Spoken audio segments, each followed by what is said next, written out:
அன்பின் பரிசுத்தமுள்ள பரலோக தகப்பனே, வேலைக்காக நம்பிப்பா ஆண்டவரே, இந்த வெளியே உள்ள தகப்பனே, பேசி நல்ல பிதாவின் ஆவியான தகப்பனே, நாளிலே கத்துடைய ஆவியான பேசுவதாக நாங்கள் சொல்லி நாங்கள் பேசுறோம். ஆண்டவரை நீர் பேசும் ஆண்டவரை, சர்வ தேவனை பேசுவீராகப்பா. ஆண்டவரை சோதரும் அநேக பிள்ளைகள், நிறைய பிள்ளைகள் ஆண்டவரே செய்தி கேட்கிறாங்க ராஜா. அந்த எல்லா பிள்ளைகளுக்கும் அவங்க ஏற்ற வார்த்தையை கொடுத்து ஆசீர்வதிக்க வேண்டுமா சொல்லிக்கிறோம். நீங்க தாழ்த்துகிறோம், பெருமையா கொண்டு நாம் மாற்ற வேண்டும். இயேசுவின் நாமத்தினால ஜெபிக்கிறோம் நல்ல பிதாவே, ஆமென்.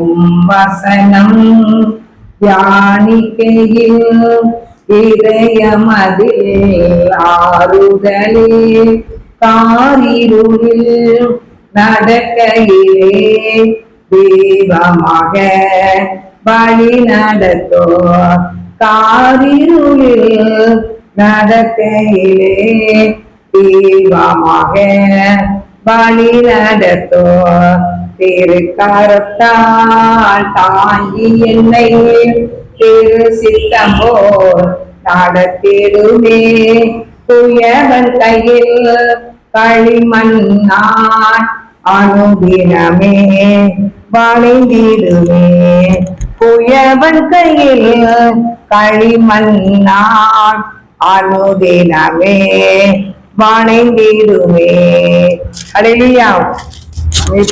தேவனுடைய வார்த்தையானது ஏசாயா 58ஆம் அதிகாரம் 1 என்ன போட்டிருக்குன்னா, சத்தமிட்டு கூப்பிடு, அடக்கிக் கொள்ளாதே, எக்காலத்தை போல் சத்தத்தை உயர்த்தி என் ஜனத்துக்கு அவர்கள் மீறுதலையும் யாக்கோப்பின் வம்சத்தாருக்கு பாவங்களையும் தெரிவி அப்படின்னு வசனம் கூறுகிறது.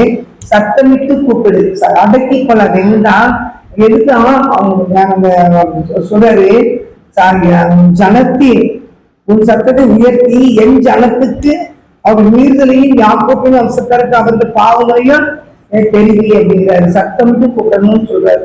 ஜபத்திலிருந்து சத்தமிட்டு ஜெபிக்கிறது வல்லமே, ஆவியில நிரம்பி ஜெபிக்கிறது பெரிய ஒரு ஆசீர்வாதம். அண்ணா ஜெபம் பண்ணாங்க. அண்ணா ஜெபம் பண்ணா அவங்க நிறைய நொதுக்கப்பட்டிருந்தாங்க. நிறைய நொதுக்கப்பட்டு அவங்களுடைய அந்த நிறைய அந்த சக்கரத்திங்கிறது 2ஆவது மனைவிக்கு 10 குழந்தை பிறக்கிற வரைக்கும் அவங்க எவ்வளவு வேதனைப்பட்டிருப்பாங்க. இப்போ குழந்தை தரமாட்டாங்க ஆண்டவர்னு சொல்லி எதிர்பார்த்துட்டே இருந்து முடியாத காரியம் கடைசியில ஆலயத்துல போய் மனம் கசந்து அவங்க அழுகுறாங்க. சத்தம் மட்டும் அவங்களால அழ முடியல. இருதயம் நொறுங்குந்தவங்களாக என்ன செஞ்சாங்க, அவங்க தெய்வ சமூகத்துல இருதயத்துல இருக்க எல்லாத்தையும் என்ன செஞ்சாங்க, மன குங்குமம் எல்லாத்தையும் ஊற்றிட்டாங்க. அப்படினால அவங்க அமைதி ஜெபம் பண்ணாங்க. சிலவங்க சொல்லுவாங்க, அண்ணாலும் அமைதிதான் ஜெபம் பண்ணாங்க, அண்ணால மாதிரி நீங்க ஜெபிக்க வேண்டியதானே, ஏன் கத்துக்கிட்டு ஜெபிக்கீங்க அப்படின்னு சொல்லுவாங்க. அதனால அவங்க அப்படிதான் சொல்லுவாங்க. எங்கிட்ட குறை சொல்றவங்க எப்படின்னா ஒரு பக்கம் குறை சொல்லிட்டு தான் இருப்பாங்க, அவங்க ஒன்றும் பண்ண முடியாது. அதனால என்ன சொல்லுன்னா, சத்தமிட்டு கூப்பிடு, அவங்க அடக்கி கொள்ளாத அப்படின்னு போட்டிருக்கு. எரேமியா நம்ம பார்த்தோம்னா, எரேமியால கூட ஒரு வசனம் இருக்கு. எரேமியால 33ஆம் அதிகாரம் 3ஆம் வசனத்துல போட்டிருக்கு, என்னை நோக்கி கூப்பிடு, என்னை நோக்கி கூப்பிடு, அப்பொழுது நான் உனக்கு உத்தரவு கொடுத்து நீ அறியாதும் உனக்கு எட்டாதுமான பெரிய காரியங்களை உனக்கு என்ன செய்வேன், அறிவிப்பேன் அப்படின்னு ஆண்டவர் சொல்லியிருப்பாரு. இப்போ அவரை நோக்கி நம்ம கூப்பிடதான் செய்யணும். எந்த ஒரு காரியத்திலுமே அவங்க ஆண்டவரை நோக்கி கூப்பிடும் போது ஆண்டவர் நமக்கு என்ன செய்வார், நம்மளுக்கு விடுதலை கொடுக்குற தேவன் தான். அதனால கத்துடைய பிள்ளைகளாகி நம்ம அண்ணால மாதிரி நம்ம ஜெபிச்சுக்கிட்டு அமைதியா ஜெபிச்சா முடியாதா? ரொம்ப கத்தி தான் ஜெபிக்கணுமா, சத்தமோடு 4 பேருக்கு கேட்டுதான் ஜெபிக்கணுமா அப்படின்னு அவங்க சொல்லுவாங்க. வேதம் அப்படிதான் கூறுது. கரைக்கதவு போட்டிட்டு இருந்து நம்ம ஜெபிக்கலாம். அவங்க மனக்கசந்து இருதயத்துல இருக்கிறதெல்லாம் தேவசமுத்திர ஊற்றி ஜெபிக்கலாம். ஆனால் சத்தமிட்டு என்ன செய்யும், அவங்களுடைய மன பாரத்தின் நிமித்தம் ஒவ்வொருவருக்கும் என்னென்ன பாரம் இருக்கோ அந்த பாரத்துக்கு தந்தாக்க அவங்க என்ன செய்வாங்க, ஜெபம் பண்ண முடியும். அதான் கத்துடைய பிள்ளைகளாக நம்ம என்ன செய்யணும், சத்தத்தை எக்காலத்தை போல என்ன செய்யணும், சத்தத்தை உயர்த்தி ஜெபிக்கும் போதுதான் அந்த ஜெபத்துல கர்த்தர் அவங்க விடுதலை கொடுக்குறது. என் ஜனத்தின் பாவங்களை நீ எனக்கு தெரிவி அப்படிங்கிறாரு. சத்தம் விட்டு கூப்பிட்டு என் ஜனத்தின் பாவங்களை எனக்கு நிச்சயம் தெரிவி அப்படிங்கிறாரு. எரேமியா 33ஆம் அதிகாரம் 3ஆம் வசனம் போட்டிருக்குது, என்னை நோக்கி கூப்பிடு, அப்பொழுது நான் உனக்கு உத்தரவு கொடுத்து நீ அறியாதது உனக்கு எட்டாதமான பெரிய காரியங்களை உனக்கு அறிவிப்பேன் அப்படிங்கிறாங்க. அப்ப அவரை நோக்கி நம்ம என்ன செஞ்சிடணும், கூப்பிடணும். கூப்பிடும் போதுதான் நீ அறியாதும் உனக்கு எட்டாதமான பெரிய காரியங்களை அவர் செய்வேங்கிறாரு. அப்ப அப்படி பெரிய பெரிய காரியங்களை செய்ய வேண்டுமானால், அற்புதங்களை செய்ய வேண்டுமானால் நம்ம அவரை நோக்கி என்ன செய்யணும், கூப்பிடதான் செய்யணும். அதனால மனுஷங்க வந்து தடுத்து நிறுத்ததான் செய்வாங்க.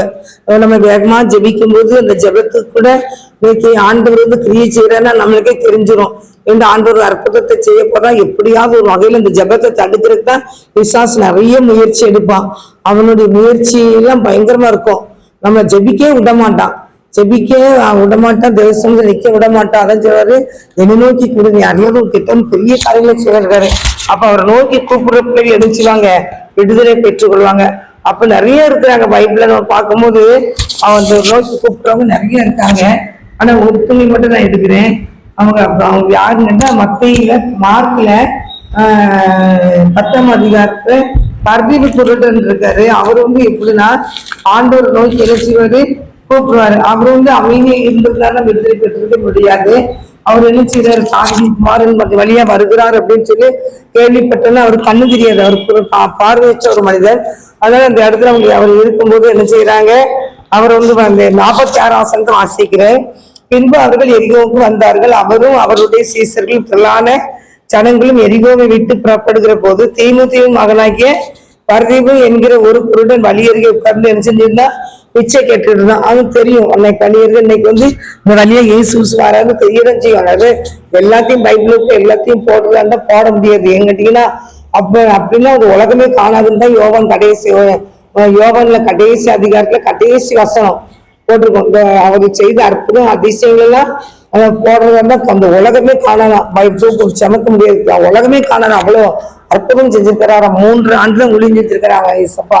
அவ்வளவு அற்புதங்களே ஆண்டவர் செஞ்சிருக்கிறாரு. அதாவது குறைய சிம்பிளா என்ன செஞ்சிருக்காங்க, எல்லாத்தையும் போட்டு நம்ம கையில என்ன செஞ்சிருக்காங்க, கொடுத்துருக்குறாங்க. அதனால கத்திரி பிள்ளைங்க பாருங்க, அவங்க வந்து இயேசு வரைய வராருன்னு சொல்லி கேள்விப்பட்ட உடனே அப்ப 47 வசனத்துல அவன் நசரேய இயேசு வருகிறார் என்று கேள்விப்பட்டு, இயேசுவே தாவீதின் குமாரனை எனக்கு இறங்கும் என்று என்ன செஞ்சா கூப்பிட தொடங்கினான். எனக்கு இறங்கும் அப்படின்னு சொல்லி கூப்பிட தொடங்கிட்டான். கூப்பிட தொடங்கின உடனே என்ன செஞ்சாங்க, அவர் வந்து கூப்பிடுறாரு. அந்த நேரம் அவர் கூப்பிடும்போது அவன் பேசாது இருக்கும்படி அநேகர் அவனை என்ன செஞ்சாங்க, அதட்டுனாங்க. அன்னைக்கு வந்து அவன் கூப்பிட்டதுனாலதான் அவனுக்கு அந்த பார்வை அன்னைக்கு கிடைச்சது. அவன் கூப்பிட்டு சத்தம் மட்டும் கூப்பிடலன்னு வச்சுக்கோங்களேன், சத்தம் விட்டு கூப்பிட்டான்னு தான் போட்டுக்கோங்கள. அவன் வந்து அவன் கூப்பிட்டான், எனக்கு இறங்கும் என்று அவன் கூப்பிடுறான். கூப்பிட்டோன்னா ஆண்டவர் இருந்தாங்க. அங்க இருக்கிறவங்க எல்லாருமே அதட்டுறாங்க, சத்தம் போடாதுன்னு. அப்போ நம்மளுக்கும் ஜெபிக்கும் போது நிறைய தடைகள் வரும். நம்ம மீறிதான் ஆண்டவருக்காக எந்த ஒரு காரியத்தையும் செய்ய முடியுமே தவிர, நமக்கு வந்து நம்ம ஆண்டவர்கள் எழும்புறதுக்கும் பிரச்சனை தான் வரும். ஆண்டவர்கள் நடந்து போய் நமக்கு குடும்பத்திலும் பிரச்சனை வரும், தெருவிலும் பிரச்சனை வரும். நாளா ஊழியத்தின் பாதையில எழும்பும் போது எனக்கு வீட்டு குடும்பத்திலையும் பயங்கர பிரச்சனை தான். அப்புறம் எங்க அம்மாக்களே யாருமே டெஸ்ட் பண்ணிட்டாங்க 3 வருஷத்துல. அப்புறம் தெருவிலேயும் பயங்கர பிரச்சனை தான். நான் ஊழியத்தை எழுந்து என்னை படுதான் படுத்தாங்க. ஆனா எனக்கு எல்லாம் ஏசப்பா கொடுத்த தைரியம் தான், ஏசப்பா கொடுத்த பலன் தான். நான் பாட்டுக்கு எதுவுமே கண்டுக்கிட மாட்டேன். நான் யார் என்னை திட்டினாலும் அவங்கள சிரிச்சு பேசுவேன். ஆனாலும் பரவாயில்ல, இந்த அக்காவை திட்டினாலும் இந்த அக்கா கண்டுக்கிடவே மாட்டேங்கிறாங்களே அப்படின்னு தான் சொல்லுவாங்க. அப்படிதான் நான் ஆண்டு கிருபையா நிற்கிறேன்னா அது ஆண்டுடைய கிருபை தான். நிறைய தடைகள், பயங்கரமான தடைகள்லாம் வந்துச்சு. எல்லா இடத்துலயும் தடை தான், சொல்ல முடியாது. வாழ்க்கையில அவ்வளோ ஒரு பெரிய தடை இருந்துச்சு, வந்துகிட்டு தான் இருந்துருந்துச்சு. அதனால கத்துரை பிள்ளைகளுக்கு நமக்கும் உங்களுக்கும் தடைகள் நிச்சயம் வரும். தடை வராமல்லாம் ஊழியம் செய்ய முடியாது, நிறைய தடைகள் வரும். அந்த தடைகள் மித்து நம்ம என்ன செய்யணும், ஆண்டவருக்காக நம்ம எலும்பி நம்ம பாட்டு போகிற ஓட்டத்துல போய்கிட்டே இருந்தாதான் நம்ம நினைச்ச முடியும், ஆண்டவர்களை நிக்க முடியுமே தவிர நம்ம வந்து தடைகளை பார்த்துட்டோம்னா பிரேக் போட்டுட்டோம்னா நின்றுட்டோம்னு வச்சுக்கோங்களேன், திருப்பி நம்ம போக எழும்ப முடியாது, கஷ்டம். அப்புறம் பல பிரச்சனை பல காரியங்களை கொண்டு தாக்கிடுவான். அதனால நம்ம போற ஓட்டத்துல நடந்து போய்கிட்டே தான் இருக்கணும், ஓடிக்கிட்டே தான் இருக்கணும். நம்ம நின்றுட்டோம்னு வச்சுக்கோங்களேன், ஓட்டப்பந்தயத்துல தோத்துருவோம். அதனால எல்லாருமே கத்தோலிக்க ஆறா இருந்தாலும் ஆவிக்குரிய வாழ்க்கையில நம்ம வந்து அவரை மாத்திரம் பார்த்துட்டு போய்கிட்டே இருந்தா தான் தப்பிக்க முடியும். அதனால பாருங்க, அவன் பாக்குறான், தாவீதின் குமாரன் எனக்கு இறங்க முடியும். அப்ப 48ஆம் வசனத்துல போட்டிருக்கு, அவன் பேசாது இருக்கும்படி அநேகர் அவனை என்ன செஞ்சாங்க, அதட்டினாங்க. அவனோ தாவீதின் குமாரன் எனக்கு இறங்கும் என்று முன்னிலும் அதிகமா என்ன செஞ்சான், அதிகமாய் கூப்பிட்டான், முன்னிலும் அதிகமாய் கூப்பிடுறான். தாவீதின் குமாரனே எனக்கு இறங்குன்னு சொல்லி அவருக்கு என்னென்ன காரியங்கள் செய்தாரு, எல்லா மக்களுக்கும் என்ன பண்ணாருங்கிற எல்லாமே அவனுக்கு தெரியும். அதனால நினைச்சாலும் ரொம்ப கேட்க ஆரம்பிச்சிட்டான், ஆண்டவரே எனக்கு இறங்கும், தாவீதின் குமாரனே எனக்கு இறங்குன்னு சொல்லி கூப்பிட ஆரம்பிச்சிட்டாங்க. அதான் தேவனுடைய பிள்ளைகளா நீங்களும் உங்களுக்கு என்ன பிரச்சனை இருந்தாலும் சரிதான், என்ன காரியமா இருந்தாலும் சரிதான், தேவ சமூகத்தில் போய் ஆண்டவர் கூப்பிடுங்க.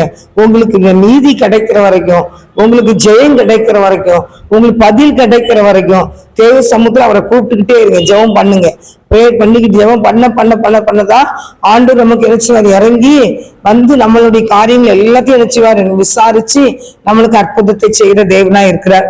அதனால தேவனுடைய பிள்ளைகளை நீங்க ஜெபிக்கிற பிள்ளைங்கள் சோர்ந்து போகாதீங்க, ஊழியஞ்சிற பிள்ளைங்க சோர்ந்து போகாதீங்க. யாரா இருந்தாலும் தேவ சமூகத்துல மன்னிட்டு, ஆண்டவரே நான் பாவிதான், என்னை மன்னிங்கப்பா, உங்க ரத்தத்தால கழுவுங்கப்பா, என்னை மன்னிங்கப்பான்னு கெஞ்சி நிற்கும் போது ஆண்டவர் நமக்கு என்ன செய்வார், அப்படிப்பட்ட காரியத்துல எப்பேற்பட்ட காரியத்துல இருந்தும் விடுதலை கொடுப்பாரு. அதனால தன் பாவங்களை அறிக்கை செய்து விட்டு இரக்கம் பெறுவான் அப்படின்னு சொல்லி வசனம் இருக்கு. நம்ம அறிக்கை செய்து விட்டுட்டு என்ன செய்யணும், திருப்பி ஆண்டவர் பார்த்தா போகணும். அதனால இன்னைக்கு நிறைய காரியங்கள் நமக்கு இப்பெல்லாம் டிவியில பார்த்துக்கிட்டு இருக்கோம், செல்ல பார்த்துக்கிட்டு இருக்கோம். ஆனா அபாண்டமான காரியங்கள், பொய்யான காரியங்கள் பரப்பி ஊதிக்கிட்டு இருக்கிறாங்க. ஆனா நான்லாம் எதுவுமே நம்ப மாட்டேன். அவர் 2வது திருமணம் முடிச்சு தப்புதான், ஆனா அது திருமணம் முடிச்சாரா முடிக்கிறது தெரியாது, அதெல்லாம் தெரியாது. ஆனா அவருக்கு பொண்டாட்டி முதல் பெஞ்சாதிட்டு தான் அவர் என்ன செய்யணும், பிள்ளைகளோட அவங்க செட்டில் ஆகி அவங்க ஊழியத்தை மறுபடியும் தொடங்கணும்.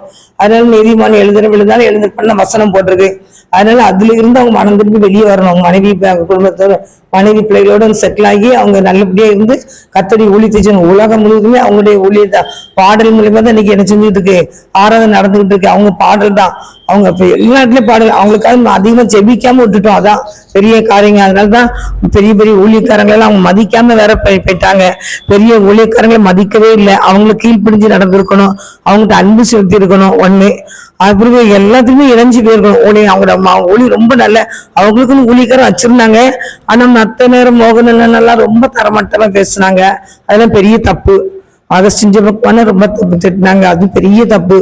அதனால எல்லா பிள்ளைகளையும் அன்பு செலுத்தணும், எல்லாத்தையும் கனப்படுத்தணும். அவரோட நம்ம சமாதானமா இருக்கணும்னா பைபிள் போட்டு ஊழியம் செய்யறாங்க. அதனால அவங்களுக்கு விரோதமான இவங்க ஒண்ணும் செய்யல. ஆனாலும் இவங்க என்ன செஞ்சுட்டாங்கன்னா அவங்கள மதிப்பு இல்லாம நடந்துக்கிட்டாங்க. ஒண்ணு அப்புறமா இப்படி ரொம்ப அந்த முடி வெட்டுறது ஒண்ணு. அப்புறம் கொஞ்சம் ஊழிய செஞ்சாங்க, கெட்ட வார்த்தை நிறைய. ஊழிய தேவையில்லாத நண்பர்களோடு சேர்ந்து தேவையில்லாத காரியத்தை அவருக்கு உலகம் முழுவதும் அன்று அவங்களை கொண்டு பயன்படுத்தி இருக்கிறாங்கன்னா அவங்க என்ன செஞ்சிருக்கணும், ஆண்டவர் மாத்திரம் பிரியப்படுத்திட்டு போய்கிட்டே இருந்திருக்கணும். அவங்ககிட்ட பழகிறேன் இவங்கிட்ட பழகிறேன்னு சொல்லி இந்த ஒருத்தன் பழகி அவன் சின்ன பாட்டை போட்டு ஆராதனை பண்ணியிருக்கான். மதுரையில ஒருத்தன் ஜஸ்டின்ங்கிறவன், அவங்க எல்லாம் பாஸ்டர்ன்னு சொல்ல முடியாது, பாட்டை போட்டுட்டு அப்படித்தான் அந்த இதுல நிக்காம மேடையில. அதனால பெரிய தப்பு. அவங்க கூட எல்லாம் இவங்க ஐக்கியம் வைக்க கூடாது. இப்படிப்பட்டவங்கள யாரா இருந்தாலும் மேடையில போய் சின்ன பாட்டை போட்டு அதுல அவங்க ஆடுறாங்க, ஆராதனை பண்ண அது ஆராதனையே கிடையாது. வேதம் குரு துன்மார்க்கன் அப்படின்னு தான் போட்டிருக்கு. ஆண்டவர் இயேசுவின் ரத்தத்தால கழுவப்பட்ட பிள்ளைங்க தான் பரலுகிறாங்க. கர்த்தருடைய பிள்ளை நீதிமான்கள் அவருடைய சொந்த பிள்ளைகளை ஆண்டவருக்கு ஏற்றுக்கொள்ளணும். ஆனா இன்னைக்கு களியாட்டம் ஆடுற சினிமா பாடலை கொண்டு அவன் எப்படிதான் அந்த பாட்டுக்கு அந்த வரான், அதை கொண்டு அந்த சர்ச்சையில கொண்டு நிப்பாட்டிக்கிட்டு அதை பாட்டு பாடிக்கிட்டு அதுக்கு ஆட்டம் ஆடிக்கிட்டு இருக்கிறாங்கன்னா இவங்க பைபிளை தூக்கி என்ன செய்யறாங்கன்னு ஒண்ணும் தெரியல. ஆண்டருக்கு பயப்படுற பயத்தோடு காணப்படணும், பரிசுத்த அலங்காரத்தோடு காணப்படணும், கர்த்தருக்கு பயந்து நடக்கணும். இந்த பயம் இல்லையே, ஆண்டருக்கு பயப்படுற பயமே இல்லையே, மனம் திரும்பினபடி போயிட்டு இருக்கிறாங்களே. நரகத்துல பிரசங்கம் பண்றாங்க, அவங்க சபை நிறைய ஆளுக்கு வச்சிருக்கிறாங்க.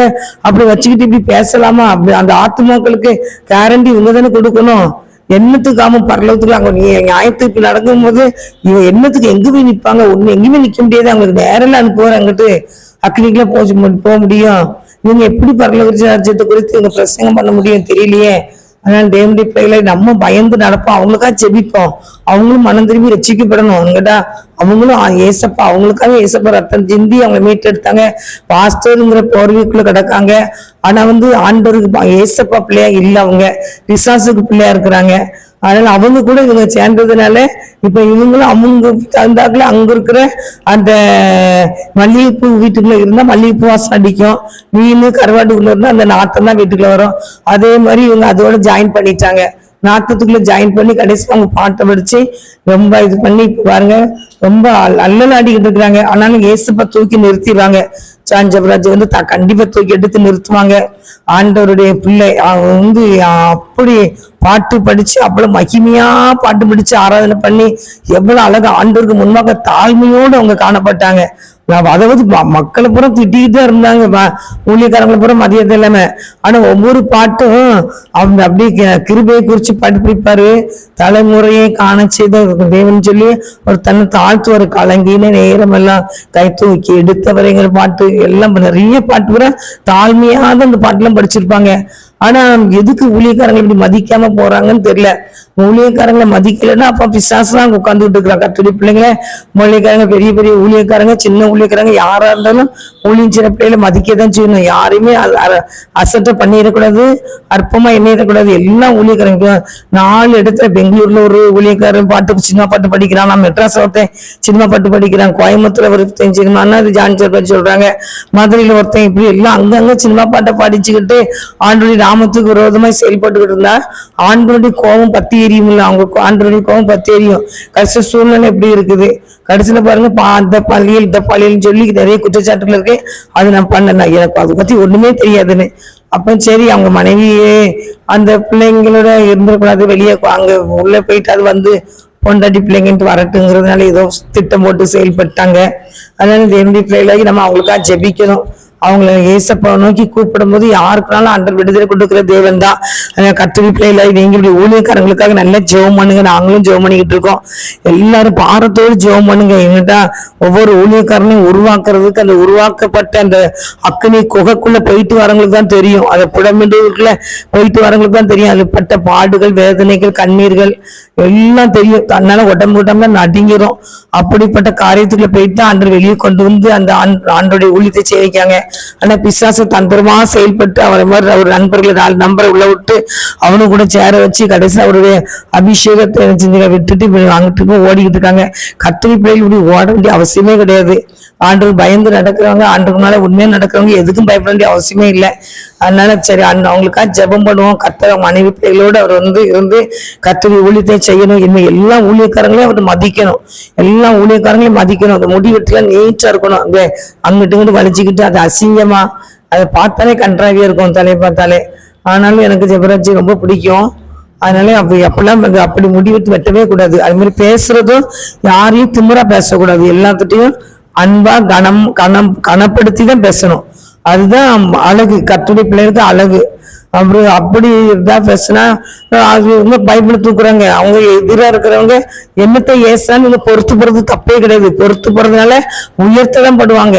அதனால அவங்க அப்படி அவங்க இருக்கக்கூடாது. இனிமையாவது அவங்க பொறுமையா போட்டு யாரு என்ன பேசுறாலும் நான் ஆண்டவர் ஊழியத்தை செய்யும் போது பிசாசு இப்படிதான் 6 மணி மாதிரி நம்மகிட்ட செய்வோம் அப்படின்னு சொல்லி பொறுத்து போறது ரொம்ப நல்லது. அதனால கர்த்தர் அவங்களை ஆசீர்வதிக்கணும். அதே மாதிரி எல்லா ஒளிஞ்சிற பிள்ளைகளையும் கர்த்தர் ஆசீர்வதிக்கணும். தேவ பிள்ளைகளை அவங்க வந்து என்ன செஞ்சாங்க, தடுக்கிறாங்க. அவர் வந்து பையனை சொன்னாங்க, பருத்தி குருடனே இயேசு நின்று அவனை அழைத்து வர சொன்னார். அவர்கள் அந்த குருடனை நினைச்சாங்க, உன்னை அழைக்கிறார், வா திடம்கொள், எழுந்துரு, உன்னைதான் அழைக்கிறாரு அப்படிங்கிறாங்க. உடனே அவன் தன் மேல் வஸ்திரத்தை எரிந்து கொண்டு எழுந்து இயேசு இடத்துல வந்து என்ன செஞ்சுட்டான், வந்தான். உடனே மேல் வஸ்திரத்தை தூக்கி வீசிட்டான். இனிமே இந்த பிச்சை எடுக்கிற ட்ரெஸ்ஸே நமக்கு வேண்டாம், நான் இன்னும் இயேசு கிறிஸ்து போறேன்னு சொல்லி ஒரு உற்சாகத்தோடு அந்த வஸ்திரத்தை தூக்கி வீசிட்டான். இருந்துகிட்டு எழுந்து இயேசு இடத்துல நினைச்சுதான் வந்தான். இயேசு அவனை நோக்கி, நான் உனக்கு என்ன செய்ய வேண்டும் என்கிறான். அதற்கு அவன், நான் குருடன் ஆண்டவரே, நான் பார்வையிட வேண்டும் அப்படிங்கிறாங்க. இப்ப பார்வையிட வேண்டும், பார்வை தான் இன்னைக்கு முக்கியம். பார்வை அடைகிறது தான் முக்கியம். ஏன்டா பார்வை ஏகப்பட்ட பார்வை இருக்கு. அந்த பார்வையில இருந்து கர்த்தருக்கு பின்னால போற பார்வையை அவங்க அடையணும். கர்த்தருக்கு பின்னால போகும்போது இந்த பார்வைகள் எப்படி இருக்கணும் அப்படிங்கிறத நம்ம நினைச்சோம், அதை பெற்றுக்கொள்ளணும். அப்படிப்பட்ட பார்வையை பெற்றுக்கொண்டு தேவனுக்கு பின்னால போகும்போதுதான் ஆண்டவருடைய ஊழியத்தை செய்ய முடியும். போறவங்க வரவங்க பார்க்கும்போது, ஆண்டவரே இந்த ஆத்மா இருக்கு, இந்த ஆத்மா ரட்சிக்கப்படும் ஏசப்பான்னு சொல்லி அந்த ஆத்மாக்களை குறிச்சு ஒரு பாரம் இருக்கும். அதனால ஏதோ கடமை கிறிஸ்தவங்க வாழக்கூடாது. தேவனுடைய பிள்ளைக்கு நமக்குள்ள இருக்கிற அந்த அழுக்கு வஸ்திரங்களை, பாவ வஸ்திரங்களை கலத்தி தூர வீசிட்டு அந்த பிச்சை எடுக்கிற வஸ்திரம் அதெல்லாம் நான் வந்து இந்த நல்ல கிட்ட குமாரன் பெரிய பெரிய குமாரன் இளைய குமாரன் கதை பார்க்கும்போது இளைய வந்து அப்பா விட்டு வெளியே போயிடுறான். வெளியே போன உடனே கடைசியில பாருங்க, பன்னி தீங்கிற தவிட்டுக்கு கூட கிடைக்காம அலைஞ்சு குளிக்காம வைக்காம பன்னியோட பன்னிய கிடந்து நாத்தத்துக்குள்ள கிடந்து அதுக்கப்புறம் அந்த இடத்துல போய் அவன் புத்தி தெளிஞ்சு அப்புறமா ஆண்டவரை தேடி தகப்பனை தேடி வாரான். அதே மாதிரி பின்மாற்றத்துக்குள்ள போனவங்களுக்கு அந்த பன்னி தீங்கிற தவிடு கூட அவங்களுக்கு கிடைக்காம போயிடும். கிடைக்கும். ஆனா ஆண்டு அது தகப்ப வந்து தேடுவாரு, என் பிள்ளை வந்துட மாட்டானா வந்துடும். ஆண்டவர் இன்னைக்கும் யாரா இருந்தாலும் பின்மாற்றத்துக்கு குழந்தாலும் ஆண்டவர் என்னை நோக்கி பாத்திர மாட்டாங்களா, என்னை நோக்கி பாத்திர மாட்டாங்களா, என் பிள்ளை என்னை நோக்கி அவருக்கு கண்ணீர் ரத்ன கண்ணீர் வடிப்பார். அப்படியே நம்மளை குறிச்சு நம்ம காங்கலன்னா தேடி அலைவாரு, என் பிள்ளை என்ன பாத்திர மாட்டானா பாத்திர மாட்டாங்களா பாத்திர மாட்டாங்கன்னு கரத்தை நீட்டி எம்மா வாங்க எம்மா வா ஐயா நீ வான்னு கூப்பிடுவாரு. ஆனா நம்ம கை வரைக்கும் வந்துட்டு அப்படியே விலைக்கு அப்படியே போனோம், உலகத்தை பார்த்து பார்த்து போனோம்னா கரத்தை நீட்டின கரம் அப்படியே இருக்கும், அரவணைக்கிற கரம் அப்படியே இருக்கும், பாசம் காட்டுகிற கரம் அப்படியே இருக்கும், கண்ணீரை துடைக்கிற கரம் அப்படி கரம் வீட்டு நீட்டின மாதிரி தான் இருக்கும். ஆனா பக்கத்துல வரைக்கும் வந்துட்டு அப்படியே திருப்பி அப்படியே போயிட்டாங்கன்னா அவர் ரொம்ப வேதனைப்படுவார். அதனால தேவனுடைய பிள்ளைக்கு நீங்க ஆண்டுடைய கரத்துக்குள்ள நீங்க வந்துருங்க, அவர் அரவணைப்புக்குள்ள வந்துருங்க. அவர் அரவணைக்கும் போது கண்ணீரை துடைப்பாரு, அப்படியே முழு தடையை கொடுப்பாரு, நம்ம சமாதானம் சந்தோஷம் தருவாரு, முத்தம் கொடுப்பாரு, முத்திர மோதிரம் போடுவாரு, பாதரட்சியே போடுவாரு, புதிய வஸ்திரங்களை தருவாரு, நம்மளுக்கு விருந்து ஒண்ணி அழகா விருந்து கொடுத்து சூப்பரா உயர்த்துறாரு. அந்த பன்னி கூட்டத்துல கிடந்து அந்த தவிட்டுக்குள்ள கிடந்து அது கூட கிடைக்காம இருந்த அந்த பிள்ளைக்கு கன்று குட்டி அடிச்சு கறி சாப்பாடு வச்சு மேல வாத்தியம் கொட்டுலாம் போட்டு அவனை அப்படியே உயர்த்துறாரு. போனா என் பிள்ளை வந்துட்டான், மறிச்சான், பிழைச்சிட்டான் அப்படின்னு சொல்லி அப்படி பாராட்டி உயர்த்துவாரு. அப்படிப்பட்ட தெய்வம் நம்ம அப்பா. அதனால எக்காரணம் கொண்டு ஏசப்பா கையிலிருந்து விலகி நீங்க வெளியே போகாதீங்க. வெளியே போயிருந்தாலும் ஒரு அரவணைப்புக்குள்ள நீங்க வந்துருங்க, ஒரு அன்புக்குள்ள வந்துருங்க. ஆண்டவரை கண்ணீர் அடிக்க விடாதீங்க.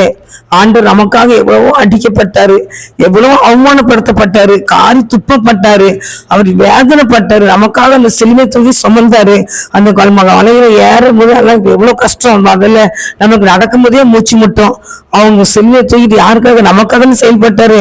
அப்போ நம்ம அவ்வளவு பாடுபட்டு நம்மளை மீட்டெடுத்திருக்கிறாரு. நம்ம ஆண்டவர்கள் நம்ம வேதனைப்படுத்தலாமா, நமக்கு ஆண்டவருக்கு கண்ணீர் அடிக்க வைக்கலாமா? அவர் வேதத்தை எடுத்து என்ன சொல்லியிருக்கிறான்னு பார்த்து அதன்படி நடக்க வேண்டாமா, கீழ்ப்படிய வேண்டாமா, தேவனுக்கு முன்பாக பயந்து நடக்க வேண்டாமா? அவர் என்னத்தை கேட்கிறேன், உன்ட்ட என்னத்தை கேட்கிறேன், நீ எனக்கு முன்னால பயந்து கொண்டு இருந்துச்சு உத்தமனா இருந்தாலும் சொல்றேன் அப்படின்னு கேட்கிறாரு. ஆனா கர்த்தருடைய பிள்ளைகளாகி நீங்க அவருக்கு முன்னால நம்ம பரிசுத்தமா இருப்போம், அவருக்கு முன்னால அவர் விரும்புற பண்ணமா இருப்போம், அவர் என்ன சொல்றோ அதை செய்வோம். அதுதான் ரொம்ப சந்தோஷப்படுவார். என்கிட்ட அவர் ரொம்ப வேதனைப்படுவார், கண்ணீர் அடிப்பாரு, ஆத்மாக்களை குறிச்சு பாரப்படுகிறாரு. என்கிட்ட அந்த ஆத்மா அக்கனிக்குள்ள போயிடக்கூடாதேன்னு சொல்லி பாரப்பட்டு ஆண்டவர் கரம் முறிச்சு நிக்கிறாரு. இன்னைக்கு கும்மாளம் போட்டுட்டு அடைகிறாங்க அவ்வளவு பேரும், சின்ன பாட்டை போட்டுக்கிட்டு பேய் பாட்டை போட்டுக்கிட்டு அந்த உலகத்தின் கூட அவன் தான் எனக்கு பிடிக்கும், இவன் தான் பிடிக்கும், அவன் பிடிக்கும், அஜித் பிடிக்கும், ரஜினி பிடிக்கும், விஜய் பிடிக்கணும்ட்டு இறந்துக்கிட்டு ரகுமான் பிடிக்கும். இதுல ஏசப்பா தானே பிடிக்கணும், ஏசப்பா தானே நமக்கு வேணும். அவன் பிடிக்கும், எந்த பையன் பிடிச்சி என்ன ஆக போகுது? இன்னைக்கு எல்லாரும் சேர்ந்து கைத்தட்டிட்டு தான் நிக்காங்க. நான் கர்த்தருடைய பிள்ளைகளை நம்மளுக்கு தான் அன்று சொன்னாரு, பிசாசு தந்திரக்காரா இருக்கிறான், நீங்க தெளிந்த புத்தியா இருக்குன்னு அன்று சொல்லியிருக்கிறாரு. நம்ம தான் தெளிந்த புத்தியா இருந்து வேதத்தை கருத்துல சிக்குன்னு பிடிச்சுக்கிட்டு வசனம் என்ன சொல்லின்னு சொல்லி நம்ம கேட்டு அப்படியே நம்ம கீழ்ப்பிடிவோம். கர்த்தர் பெரிய காரியங்களை செய்வார். சொன்னாரு பரிதவி கூட பார்த்து சொன்னாரு 52 வசனத்துல, ஏசு அவனை நோக்கி நீ போகலாம், உன் விசுவாசம் உன்னை ரட்சித்தது என்றார். உடனே அவன் பார்வையடைந்து வழியிலே இயேசுக்கு பின்னால சென்ற பார்வை அடைஞ்சிட்டான். உன் விசுவாசம் பெரியதுன்னு ஆண்டவர் நினைச்சாரு. அவனை ஆசீர்வதிச்சு அவன் கண் பார்வையை கொடுத்து ஆண்டவர் அவனை ஆசீர்வதிச்சாரு. அவனை ஏசப்பாக்கு பின்னால அவன் ஊழியம் விட்டான். அதனால தேவனுடைய பிள்ளைகளாகி அவர் நம்மளை ஆசீர்வதிக்கிற தேவன் தான், நமக்கு சமாதானம் கொடுக்கிற தேவன் தான். நம்ம குடும்பத்துக்கு அவர் ராஜா. அந்த ராஜா அவன் ஏசு ராஜாவை பிடிச்சுக்கிட்டாலே போதும், நம்மளும் ராஜாக்கள் மத்தியில அமர செஞ்சிருவாரு, நம்ம ராஜாக்கு மத்தியில் நம்மளை அமரைப்பாரு. அதனால கர்த்தருடைய பிள்ளைகளாகி நீங்க அவருக்கு சிக்க நம்ம அப்போ ஆண்டுக்கு பின்னால் போயிட்டோம்னா எந்த மனுஷனுக்கும் நம்ம பயப்பட வேண்டிய அவசியம் இல்லை. கேட்கிற நீங்களும் தான் ஆண்டுக்கு பயந்து நடந்துட்டோம்னா எந்த மனுஷனுக்கும் பயப்பட வேண்டியதில்லை, எந்த மனுஷனையும் பார்த்து வெக்கப்பட வேண்டிய அவசியம் கிடையாது. நம்மள அழகா ராஜாக்களோடு பிரபுகளோடு அமர செய்வாரு. அதனால தேவனுக்கு பயந்து அவர் என்ன சொல்ல கேட்டு அதன்படி நடக்கும்போது அவர் அரவணைப்புலையும் நம்மளை அச்சுக்கிடுவாங்க. ஏசப்பா அந்த உலகம் காமிக்கிற அந்த மாயையை பார்த்து நம்ம விழுந்துடக்கூடாது. பிசாசு வந்து எந்த வகையில என்னென்ன காரியத்துல வள போடுவான்னு சொல்லி யாருக்கும் தெரியாது, நமக்கே தெரியாது. ஆனாலும் இதை பார்த்தாலும் நமக்கு சிரிப்பு தான் வருது. அதனால அவன் செய்யற காரியம் ஒவ்வொன்றையும் பார்க்கும்போது நியூஸ் மென்டல் சொல்ல வருது. அதனால தேவனுடைய பிள்ளைகளாகிய நீங்க அவருடைய தேவ சத்தத்துக்கு செவி கொடுப்போம், அவர் என்ன சொல்றாரோ அதன்படி நடப்போம். கர்த்தர் நம்மளை எல்லாத்தையும் ஆசீர்வதிப்பார். உங்களை ஆசீர்வதிப்பார், எங்களை ஆசீர்வதிப்பார், எல்லா மக்களையும் அவர் ஆசீர்வதிப்பார். எல்லா மக்களுக்கும் தேவன் சமூகத்துல நீங்க நினைச்சீங்க ஜெபிங்க, ஒளிஞ்சிற பிள்ளைகளுக்காக ஜெபிங்க, விசுவாச குடும்பங்களுக்காக ஜெபிங்க. முக்கியம் யாரையும் நம்ம குறை சொல்லவே வேண்டாம். ஆண்டவர் அப்படி இதனால வரைக்கும் நம்ம அவங்கள பத்தி இப்படி பண்றோம் அப்படி பண்றான்னு அவங்க பண்ணல, பிசாசு பண்றோம். அந்த ஆத்மாவே பரல நரகத்துக்கு கொண்டு போறதுக்கு பிசாசு அந்த மக்கள் மூலமா கை செஞ்சு நமக்கும் அவனுக்கும் பகையை உண்டு பண்றதுதான் அவன் போடுற திட்டம். பிசாசு அவன் சுற்றி சுற்றி தான் அலையிறான், ஜனங்களை வச்சுக்கிட்டு அங்க எங்க இருந்துகிட்டு குறை சொல்லிக்கிட்டே தான் அலையிறான். அதனால அது எதுக்குமே நீங்க காது கொடுக்காதீங்க. ஒரு பிள்ளைங்க வழிவழியே போறாங்கன்னா பாடத்தோடு ஜெபம் பண்ணி அவங்க ஆண்டுக்குள்ள திருப்பிடுங்க, ஆண்டு பக்கமா திருப்பிடுங்க, திருப்பி அவங்களுக்காக போராடி ஜெபிங்க. அது மட்டும் நமக்கு பரலோக ராஜ்யத்துல பெரிய சந்தோஷம் உண்டு. அது மட்டும் பரலோக ராஜ்யத்துல தேவன் நம்ம நிமித்தம் அவர் சந்தோஷப்படுவார். ஆண்டவர் சந்தோஷமா இருக்கிறதா நமக்கு சந்தோஷம். அதான் கர்த்தருடைய கருத்துல ஒப்பு கொடுத்து ஜெபிப்போம். ஆண்டவர் இது நாள் வரைக்கும் என்னை திட்டான்னு சொல்லிட்டு அவன் மேல நான் ரொம்ப கோபத்துல இருந்தேன், காட்டத்துல இருந்தேன். ஆண்டவரே நான் என்னை மன்னிச்சுக்கோங்கப்பா, இதுலாம் ஆத்துமெல்லாம் உமக்குரியது. நான் இந்த உலகத்துக்குள்ள அவன் இல்லப்பா, அவன் பிசாசு ஏசப்பட்டு விலகி கொண்டு போறதும் பிசாசு போடுற திட்டம். அதனால நீங்க எல்லா ஊழியக்காரங்களுக்காக பார்த்தாலும் ஜெபம் பண்ணுங்க. அவங்க மூலியமா நமக்கு என்ன பிரச்சனை வருதோ பிசாசா கொண்டு வரான். பிரச்சனை கொண்டு வந்துச்சுன்னா அவங்களுக்காக ஜெபிக்க மாட்டாங்க அப்படின்னு தான் கொண்டு வருவான். அதனால நீங்க எல்லாருமே அவங்களுக்காக ஜெபம் பண்ணுங்க, எல்லா ஊழியக்காரங்களுக்கும் ஜெபம் பண்ணுங்க, எல்லா விசுவாச மக்களுக்காக ஜெபிங்க. தேவனுடைய பிள்ளைகளை குறை சொல்லிட்டு இருக்கிற மக்கள் இந்த கூட்டத்துல உட்காந்துட்டு வறுத்து எடுப்பேன் அப்படிலாம் சொல்லிட்டு ஒரு கூட்டங்கள் பண்ணி செல்ல போட்டு அவங்க ஒரு பக்கம் சம்பாத்தி முறைக்கிட்டு சொல்றாங்க. நிறைய பேர் இருக்கிறாங்க. அதனால எல்லாருக்காக எல்லாத்துக்குமே தேவனுடைய ஆத்மா இருக்கு, அந்த அவருக்கு பிரியமான ஆத்மா உள்ள இருக்கிறனால எல்லாத்துக்கும் ஜெபம் பண்ணுங்க. ஒருவரும் கெட்டு போறது தேவை சித்தம் இல்லை. எல்லாத்துக்கும் ஜெபம் பண்ணி எல்லாருமே கர்த்தரை அறிகிற அறிவினால் நிரப்பப்படட்டும். கர்த்தருடைய பாக்கியத்தையும் கிருபையும் கத்து தந்து கர்த்தரை ஆசீர்வதிப்பாராக. ஆமீன். கண்களை முடிச்சு ஜெபிப்போம். என் அன்பின் பரிசுத்த பரலோக தகப்பனே, இந்த வேலைக்காக நன்றி செலுத்துறேன் ஏசப்பா. இந்த வெளியில இந்த தவிர கொடுக்கப்பட்ட வார்த்தைக்காக நன்றி செலுத்துறேன் ஏசப்பா. உண்மை நோக்கி கூப்பிட சொன்னீங்கப்பா, நாங்கள் கூப்பிடுகிறோம் ஆண்டவரே. ஒவ்வொரு பிள்ளைகளும் தகப்பனே அவங்களோட பேசுற வார்த்தைக்காக நன்றிப்பா ஆண்டவரே. உங்க ஸ்தோத்திரம் தகப்பனே, ஸ்தோத்திரம் தகப்பனே. ஆண்டவரே இந்த பரிதிப்புகளோடும் கர்த்தாவே சரியான நேரத்தில் நம்ம பிடித்து கொண்டான் தகப்பனே. இயேசுவர் வருகிறார் அப்படின்னு சொல்லி கேள்விப்பட்டோன்னே ஆண்டவரே தன்னை ஸ்டடி பண்ணி தகப்பனே ஸ்தோத்திரம். அந்த கூட்டத்திலையும் சத்தத்தை அதிகமாய் கூப்பிட்டு உம்மிடத்திலிருந்து இந்த ஆசீர்வாதத்தை பெற்று ஆண்டவரே நான் பார்வையிடுவேன்னு சொல்லி பெற்று பார்வை அடைந்து உமக்கு பின்னால தகப்பனே எழும்பிட்டான் வந்தான் தகப்பனே. உமக்கு ஊழியம் செய்யறது, உமக்கு பணிவிட செய்யறது வந்தான் தகப்பனே. அதே போல இந்த நாளில எல்லா பிள்ளைகளையும் நீர் ஆசீர்வதிக்க வேண்டும் ஜெபிக்கிறேன். உன் விசுவாசம் நீர் ரட்சித்தும் சொன்ன எல்லா பிள்ளைகளுக்கும் அப்படிப்பட்ட விசுவாசமும் ரட்சிப்பையும் நீர் கொடுத்து உன் நாமத்தை பயன்படுத்துங்க. வேலையிலும் கொடுத்த செய்திக்காக நன்றி செலுத்துவேன். செய்தியை நீர் ஆசீர்வதித்து உன் நாமத்தை பயன்படுத்தும். ஒவ்வொரு பிள்ளைகளோட உள்ளத்திலும் தகப்பனே 30, 60, 100 பயன் கொடுக்க கர்த்தர் கிருபை கொடுப்பீராக. ஆசீர்வதித்தாரும் நாம் மாத்திரம் பயன்படுத்தும். இயேசுவின் நாமத்தினால ஜெபிக்கிறேன் நல்ல பிதாவே, ஆமென்.